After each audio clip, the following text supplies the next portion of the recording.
Y siendo hoy el último domingo del mes, vamos a cerrar la serie que hemos venido trayendo durante este primer mes del año, que si ustedes recuerdan bien, el tema ha sido el pastor. ¿Se acuerdan? El pastor. El primer domingo predicó el pastor Milton, el segundo domingo don Daniel y el tercero Adriana. Por cierto, Andrea. Por cierto, el domingo pasado se hizo un resumen de lo que se había dicho en los domingos anteriores. En esos 3 domingos nos concentramos en la figura de Dios como pastor.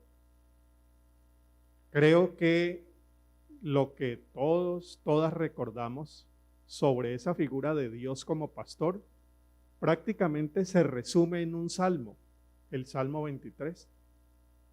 El Señor es mi pastor.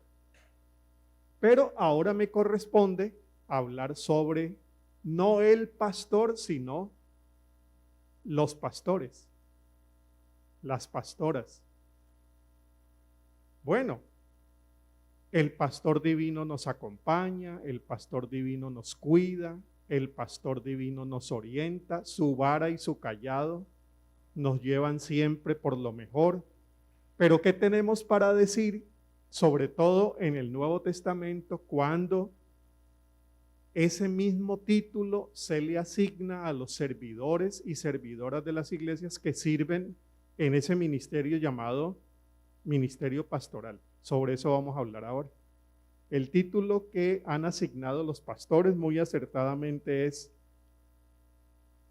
una perspectiva contemporánea del ministerio pastoral. Y mire, es importante detenernos hoy para hablar sobre esto porque miren lo siguiente, nosotros ya no estamos en una sociedad como la del primer siglo, donde los pastores y las ovejas eran común a la gente. Hoy en día, para uno ver una oveja y un pastor, tiene que irse a un lugar de turismo, a un lugar con un clima, por cierto, muy especial. ¿Hay ovejas en Costa Rica? ¿En qué sector? Cartago, cierto, tiene uno que irse a un lugar, no en cualquier lugar se tienen ovejas. Y prácticamente terminan siendo para uno como una curiosidad, una novedad. Nosotros llevamos 21 años, ya vamos para 22 en Costa Rica y no hemos visto la primera oveja, ni el primer pastor. Entonces, miren, es importante porque ya nosotros no sabemos reconocer muy bien de qué se trata ese mundo pastoril que era tan común a los escritores del Antiguo y del Nuevo Testamento. Para ellos hablar de pastores y ovejas era como para nosotros hablar de internet, wifi y servidores. O sea, es el lenguaje común, es lo que uno usa, pero si se nos habla de esas figuras, y cuando eso no se entiende bien, escuchen el error que puede haber. Cuando Dios es un pastor, los pastores corremos el riesgo de terminar siendo dioses. Ve, ahí hay un riesgo, ahí hay un riesgo. Igual pasa con el mundo de cuando Dios es varón, los varones corremos el riesgo de terminar siendo dioses.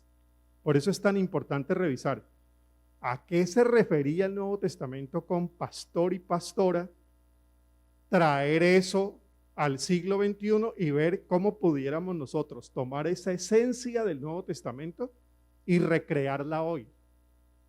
Vamos a verlo. La pregunta que tenemos, ¿en qué consiste entonces ser pastor según el Nuevo Testamento? Ayer estaba en una de las iglesias, bueno, en las iglesias Vida Abundante que tenían su encuentro de las 16 iglesias de Costa Rica, y ahí uno de los pastores precisamente me comentaba sobre el tema de las pastoras. Es un tema hoy de discusión, ¿no? ¿Se permite pastoras? Hay iglesias que no las permiten. Por eso, importante el examen de este tema desde la perspectiva del Nuevo Testamento, que incluye todos esos otros temas. No vamos a entrar en todos, pero vamos a tratar de decir lo esencial con los dos textos que me asignaron los pastores. ¿Cuál es el contraste entre la perspectiva bíblica y la expectativa cultural y nuestra tradición eclesial? Porque ahora, además de todo, se puso más difícil el asunto porque hoy en América Latina hablar de pastor no es lo mismo que hablar de pastor hace 15 años. La imagen que tiene la gente de pastor hoy es muy diferente a lo que se tenía hace 30 años. ¿Lo reconocen ustedes? Claro, cuando la prensa habla, cuando la gente habla en la sala de la casa, cuando se está comentando sobre la figura de los pastores. Ahora que estuvimos en Colombia me reuní con mis compañeros del colegio de hace 40 y pico de años. Entonces ellos dijeron, entonces terminaste siendo teólogo y pastor, sí. Entonces uno de ellos imprudentemente dice, yo conozco el único pastor pobre que hay. Y me refirió a un amigo que tenía, me dijo, yo conozco el único pastor pobre que hay. Claro, porque la idea que tiene la gente culturalmente de pastor es, anda en una gran camioneta, tiene una gran casa, tiene una iglesia que les paga todo. Entonces, mire, son ideas que han ido también penetrando la cultura, ¿no? La cultura. Hoy hay un gran escándalo en las noticias de hoy, de ayer, de un pastor paraguayo. El gran escándalo de la prensa hacia un pastor que en verdad no cometió nada indebido. Es un pastor que tiene cáncer y lo acusan de haber abusado de sus vínculos con el gobierno para que el gobierno pagara su tratamiento de cáncer. Y en verdad no ha pasado lo que están diciendo, pero es la oportunidad para todos venir sobre una figura que hoy está muy desprestigiada. Muy desprestigiada. Bueno, de eso vamos a tratar de hablar un poquito. Efesios 4 del 1 al 13. Me dieron dos textos, entonces vamos a verlo. Efesios y Hebreos. Vamos con Efesios. Hay un buen grupo por acá también en esta parte. Bueno, Efesios 4 del 11 al 13. Ahí lo tienen. Vamos a leerlo despacio, porque el texto dice todo lo que yo quisiera decir. Claro, el texto nos supera, ¿no? Todo texto supera todo sermón. Y él mismo, está hablando de el Señor, constituyó a unos apóstoles, a otros profetas, a otros evangelistas, a otros pastores y maestros,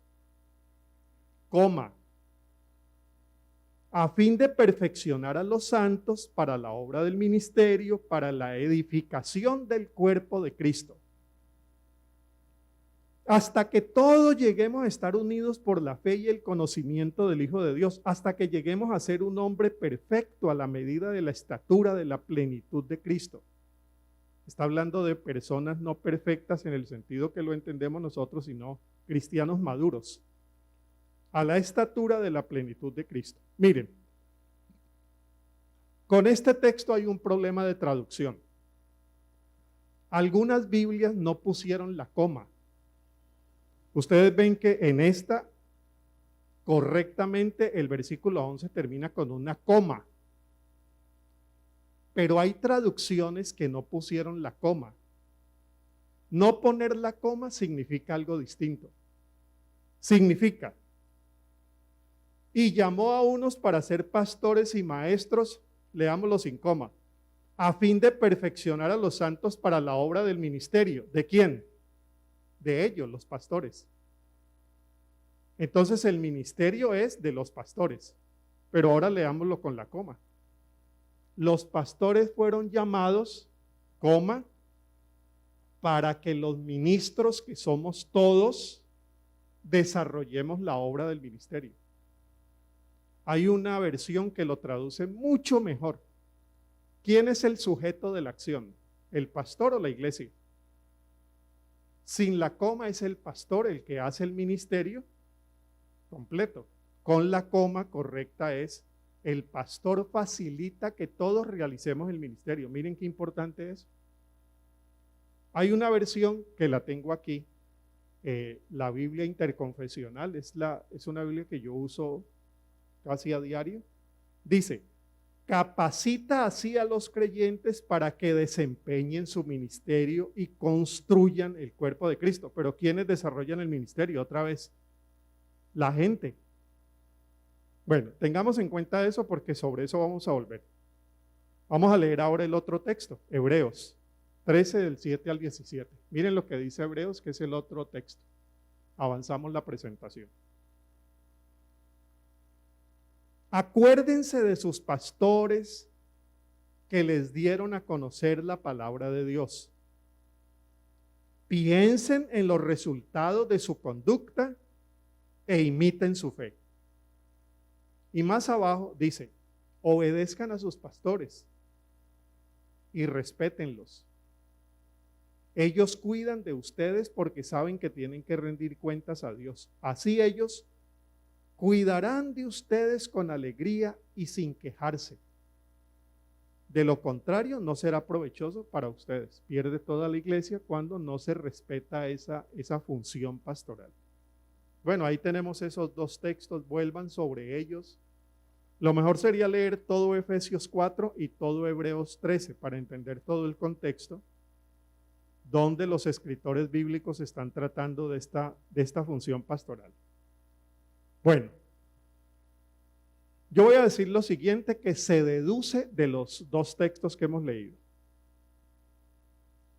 Antes de entrar en la parte de las lecciones principales. Esos textos que nos están diciendo. Entonces yo voy a ir avanzando y me van ayudando con la presentación para que ustedes puedan ver también lo que estoy mencionando allí. Primero, son constituidos por el Señor. ¿Qué es ser constituido? Son hechos por el Señor.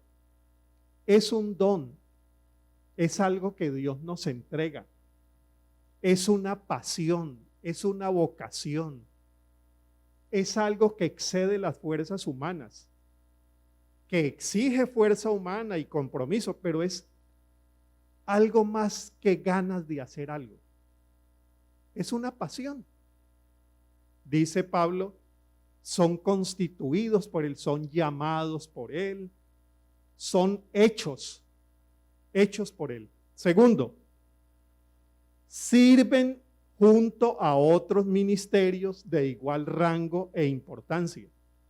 Me gusta mucho Efesios porque Efesios no habla solo de los pastores como Hebreos, sino que Efesios los pone junto a los maestros, junto a los apóstoles, que eran los misioneros. Es decir, hay un grupo de ministerios y en ese grupo de ministerios con igual rango e importancia y llamamiento aparecen pastores y maestros.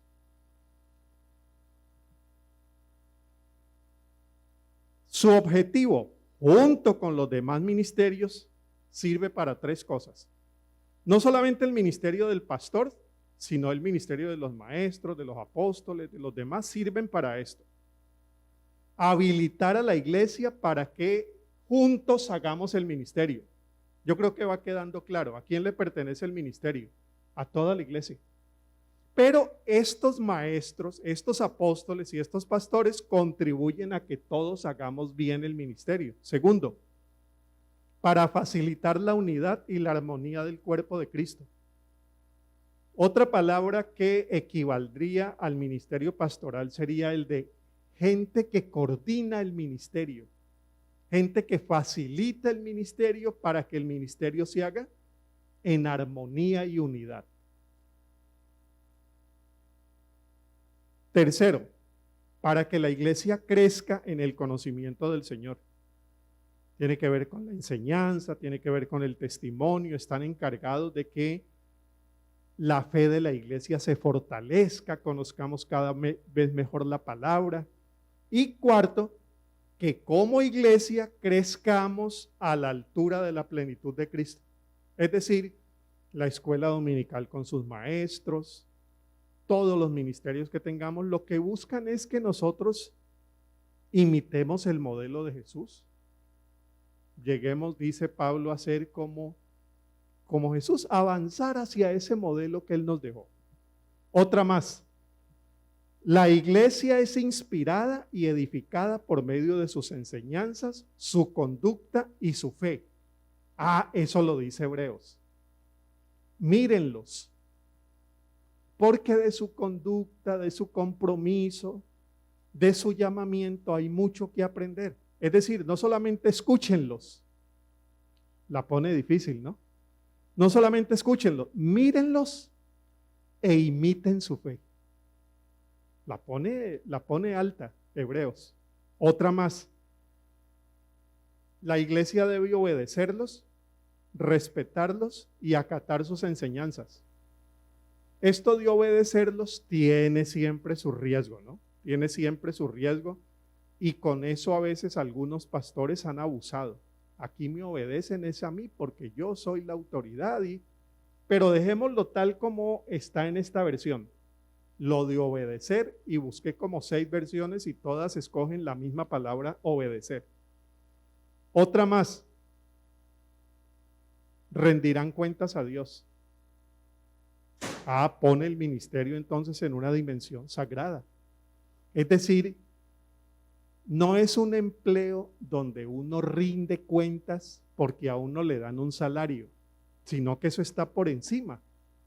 Tiene esa dimensión sagrada donde dice ellos van a rendir cuentas a una instancia superior que es Dios. Y después termina diciendo, la iglesia debe procurar que cumplan su labor con alegría y sin quejarse. Yo me imagino que ya en el primer siglo se veía ese fenómeno que se ve hoy.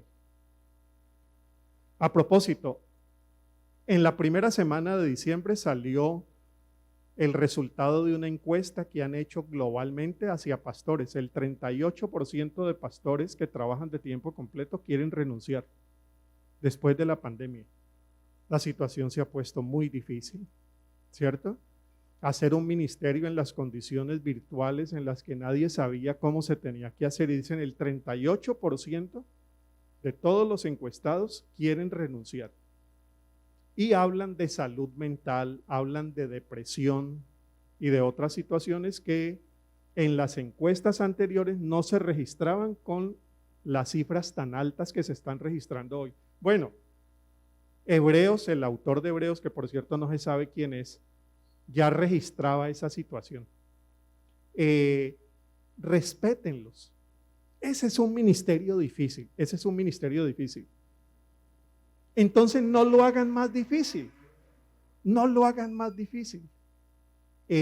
quieran a sus pastores para que ellos puedan servir con alegría, como se debe hacer el ministerio. Y dice Hebreos, porque si hacemos eso, donde hay pastores felices con su ministerio, tenemos iglesias más armónicas y desarrollándose de una manera más saludable. Bueno, eso es lo que está en el texto. Ahora veamos algunas tergiversaciones de eso. Algunas tergiversaciones. A veces se piensa, la primera, son personas dotadas con cualidades exclusivas que los convierten en los verdaderos ministros de la iglesia. Es decir, el ministerio ya no es de todos, el ministerio es de ellos. Y como el Señor nos mandó a enseñar, que lo hagan ellos. Nos mandó a hacer discípulos, que lo hagan ellos. Nos mandó a servir, que ellos repartan los mercados. Nos mandó a incidir frente a la sociedad, que ellos lo hagan, y en la asamblea que nos den cuenta a ver si lo están haciendo bien. Entonces tratamos el pastorado como una función de gente superdotada, encargada de hacer el ministerio. Es decir, yo vengo aquí y consumo pastoral. Le pagamos para que él haga el ministerio. Es una tergiversación del ministerio pastoral. Yo pienso que por allí viene el estancamiento de gran parte de las denominaciones históricas en América Latina. Estoy hablando de presbiterianos, menonitas, Alianza Cristiana y Misionera, Unión Misionera, bautistas, un modelo que no funciona porque recae todo el ministerio sobre un grupito especializado y superdotado por dones de Dios.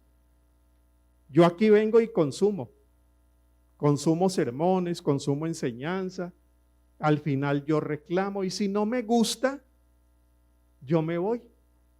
O mejor dicho, consigo otro link y me conecto a otra iglesia porque ustedes me están escuchando aquí, pero hay 153.988 por aquí cerquita que predican mejor que yo. Entonces usted dice cambio de link. Es decir, consumo pastoral. Esa es una tergiversación. Sobre todo no pastoral, sermón. Se consume sermón. Segundo, como son tan exclusivos, ellos son quienes tienen la autoridad en la iglesia. Entonces, el error de la iglesia lo paga el pastor, pero hay unos que no solamente lo pagan, se aprovechan de eso. Yo soy el que hago el ministerio. Está bien. Aquí se hace lo que yo diga. Entonces se exagera la autoridad. Se exagera la autoridad. Tanto en la pastoral católica como en la pastoral evangélica. Todos esos temas de abuso sexual, todos esos temas escandalosos, todos esos temas de abuso de las cuestiones financieras, detrás de eso lo que hay es una forma de entender poder. Sí, es una forma de entender poder. Entonces, ese daño que se hace a la iglesia lo pagan los pastores, repito, pero también se aprovechan de eso. Entonces aquí mando no solamente lo que voy a predicar el domingo, sino tu vida. Oiga, y saber que hay gente que le gusta eso. Eso es lo más grave. Un día hay que predicar sobre el problema de las ovejas. Hay pastores así porque hay ovejas así. A mí me gusta porque es que ya le dicen a uno cómo es que tiene que hacer las cosas. Si yo tengo que vender una casa, voy donde el pastor y le pregunto y él en el nombre del Señor me dice, no la venda, sí la venda. A mí me gusta mucho una muchacha, pero yo no sé si esa es la de Dios. Entonces yo voy donde el pastor y me dice, no se case, sí se case. Bueno, estamos hablando ya no de caricaturas, sino de asuntos que están pasando y quedémonos solamente en América Latina. Tercero, la obediencia que se les debe es inobjetable, así como una oveja obedece al pastor que la conduce. Usted no pregunte, usted obedezca. Entonces se hace una tergiversación, usemos la palabra otra vez, de ese texto de Hebreos. Es una obediencia inobjetable. A ver, hay algunas personas, sobre todo estudiosos del Nuevo Testamento, que dicen que hoy deberíamos tratar de inventar otra forma de referirnos a los pastores que no sea pastores. Porque como ya estamos en una sociedad distinta, lo de pastor convierte a la gente en ovejas. Inconscientemente, eso infantiliza. Ustedes son el rebaño. Y por muy lindo que eso suene, es un rebaño. El rebaño sigue. Entonces hay algunos pensando con mucha razón que deberíamos tratar de hacer una relectura de esos textos para que hoy lo entendamos de la manera que los escritores sagrados intentaron hablarlo. Y terminemos aquí, antes de que se terminen mis lentes. Su figura ministerial oscila entre dos extremos. En un extremo, lo autoritario. Son la continuidad en rango y función de los sacerdotes, los reyes y profetas del Antiguo Testamento. Entonces dice, no critique al pastor, porque criticar al pastor es tocar el manto del profeta. Y en el Antiguo Testamento, quien se atrevió a tocar el manto del profeta, murió fulminado por Dios. Entonces es un extremo de autoritarismo. Atención aquí, ¿los pastores son la continuidad de los sumos sacerdotes? La Iglesia Católica dijo que sí. Por eso a los curas se les llama sacerdotes. En la teología evangélica, distintísima a la teología católica en eso, se dice que con Cristo terminó el sacerdocio. Porque según Hebreos, Él fue sacrificio, sacrificador y sacrificado. Y que con Cristo termina el sacerdocio, dice Hebreos. Es la interpretación protestante. Entonces no hay continuidad. Los pastores son algo inventado por el cristianismo para decir sacerdotes que tienen la autoridad de Dios y que en el nombre de Dios mandan y deciden. No. Profetas a la manera de esos profetas exclusivos y extraordinarios. No. Y menos reyes. Por eso es un error decir, no, es la continuidad de los reyes. Los reyes ahora son los pastores, entonces quieren ser autoridad en la iglesia y en algunos países como en el mío, ahora quieren ser autoridad del país y ser presidente de la república. Ya los tuvimos en Guatemala, ya los tuvimos en otras partes. Es decir, porque aquí no es suficiente que sea pastor, hay que buscar un rey. Ahora estamos leyendo con una teología equivocada, esa continuidad entre antiguo y nuevo, que en algún momento tenemos que profundizar. Con Cristo termina el sacerdocio y con Juan el Bautista los profetas. Los profetas de ese rango, ¿no? Ya van a venir los profetas que en el nombre de Dios predican, anuncian, denuncian las corrupciones, sí, pero de ese rango terminan con Juan. ¿Se acuerda que Jesús dice? Hasta aquí llega. Con él termina y mejor que cualquier otro. Bueno, pero son formas a veces de malinterpretar. Y el último, en el otro extremo de la autoridad, se les reconoce su autoridad para enseñar y predicar. Es decir, la autoridad no pasa de aquí, de 1 metro y pico de donde pasa el virus. Pero dependen de la autoridad de la iglesia, quien es la patrona laboral, y ellos son los empleados. Ese es otro extremo, que ya algo dijimos de eso, ¿no? Hace el ministerio, le pagamos, nos rinde cuentas y esperamos que el ministerio de la iglesia funcione bien, Dios lo bendiga. Eso sí, oramos por usted. Tenemos un día al año que llamamos Día del Pastor, pero la autoridad no está en él. Aquí nosotros organizamos, mandamos y él es un simple empleado. Un error gravísimo que se ha visto por todos lados.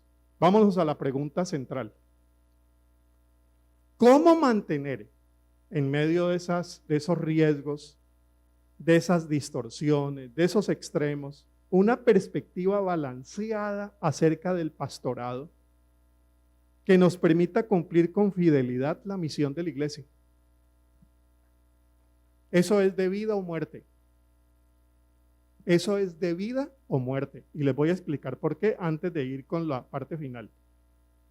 Si nosotros no repensamos nuestra manera de ser ministros, ministras, cuerpo de Cristo, pastores, pastoras, profetas, maestros, apóstoles, las iglesias de denominaciones históricas tradicionales tienen sus décadas contadas. Porque en la medida en que esta generación está pasando, ese modelo de pastoral está pasando. Y para estas nuevas generaciones se requiere de un modelo más dinámico, un modelo más participativo, un modelo más empoderador del ministerio. Entonces el tema aquí no es solamente de una función, el tema de aquí es del ministerio general de la iglesia. Nosotros tenemos asegurado los próximos 5 años con el modelo que tenemos acá. Los próximos 20 yo no sé. Y si usted averigua, por ejemplo, qué está pasando en Europa, las iglesias tradicionales están cerrándose a una velocidad. Pero atención, se están abriendo otras con otros modelos y otras formas de vivir la fe. En nuevas iglesias y en nuevas espiritualidades. Entonces estamos en una coyuntura que creo que es importante, esto del repensar desde las perspectivas bíblicas. Mire, todo esto lo podríamos resumir así. Usted me pregunta, ¿qué podemos sacar para nosotros de esto que hemos dicho con esos textos? Me voy con unas afirmaciones. La primera, que ya se han insinuado en los textos. La función pastoral no es una función centralizadora, sino facilitadora. Para que todos los miembros del cuerpo descubramos, desarrollemos y utilicemos nuestro ministerio. Es una función facilitadora. Quizá le guste más la palabra coordinadora, pero el ministerio, como bien lo dice Pablo, pertenece a todo el cuerpo. Eso sí fue muy acertado en Pablo. Eso fue inspirado por el Espíritu. Cuando Pablo se pregunta, a ver, ¿a qué comparo la iglesia? ¿A qué comparo la iglesia? Ya, a un cuerpo.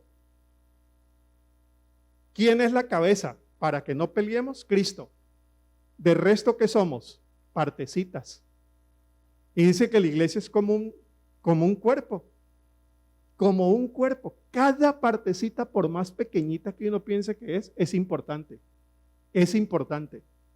Uno no descubre eso sino cuando esa partecita comienza a fallar. Como me está fallando este dedo. Uno dice, yo nunca había descubierto que este dedito gordo sirviera para tantas cosas. Es la figura del cuerpo. ¿Quién dinamiza ese cuerpo? ¿Quién coordina ese cuerpo? ¿Quién alimenta ese cuerpo? ¿Quién estimula ese cuerpo? Ahí está la función pastoral. Es función no centralizadora, eso dejémoslo para los sacerdotes, sino facilitadora. Por eso en nuestras iglesias hay púlpitos, no altares. Hay pastores que alimentan desde el púlpito y ayudan a coordinar el ministerio de todos. Segundo,